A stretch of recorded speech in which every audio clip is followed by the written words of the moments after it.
Why does China want full control over the South China Sea? It's not just about drawing lines on a map. This is about survival, security, and global muscle. Let me break it down. First, strategic importance. The South China Sea is one of the busiest stretches of water anywhere on Earth. Every year, $3 to $5 trillion worth of trade moves through here. That's cargo, fuel, goods, 60% of global maritime trade. For China, it's even more intense. 80% of its energy imports float right through these waters. That's why you'll hear about something called the Malacca Dilemma. The Strait of Malacca is this narrow, twisty bottleneck down by Singapore. If things ever get heated, China worries the US Navy or anyone else could block it, shutting off the tap on China's fuel and trade. So, controlling the South China Sea isn't just about pride. It's about never letting someone else hold your lifeline. Now, resources. Under these waves, experts believe there could be up to 11 billion barrels of oil and a staggering 190 trillion cubic feet of natural gas. The fisheries? Some of the richest on the planet.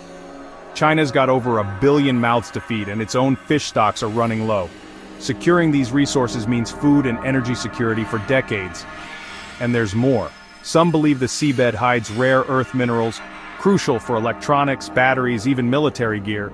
China already leads the world in rare earths. Keeping that edge is a strategic obsession. But what about those boundaries? Let's talk about the 9-dash line. China claims almost the whole sea, stretching this line, originally drawn in the 1940s, across waters claimed by others. But in 2016, an international tribunal in The Hague said, nope, that's not legal. China ignored it. Instead, they doubled down, building outposts and sending more ships. How do they do it?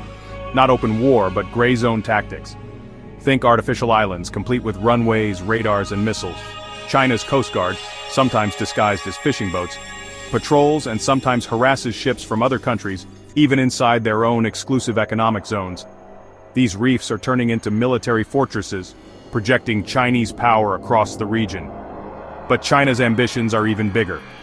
The two-ocean strategy pushes them into the Indian Ocean too, building a global navy that's ready to operate far from home. And then there's the Belt and Road Initiative.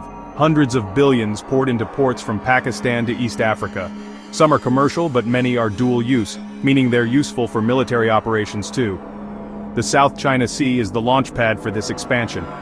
At the top, President Xi Jinping is laser-focused on China 2049, the 100th anniversary of communist rule.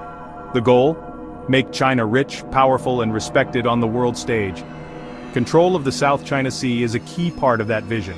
It's a buffer zone, a resource hub, and a symbol of national pride, finally overturning what China calls its century of humiliation. But this isn't one-sided. The Philippines, Vietnam, Malaysia, Brunei, and Indonesia all have claims here too. The US and its allies, like Japan and Australia, regularly sail warships through the sea to challenge China's claims, so-called freedom of navigation operations.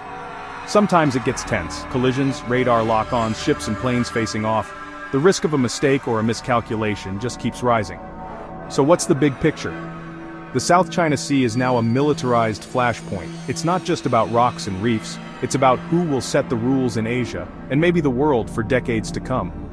Whoever controls the South China Sea could control the future of Asia, maybe even the next era of global power.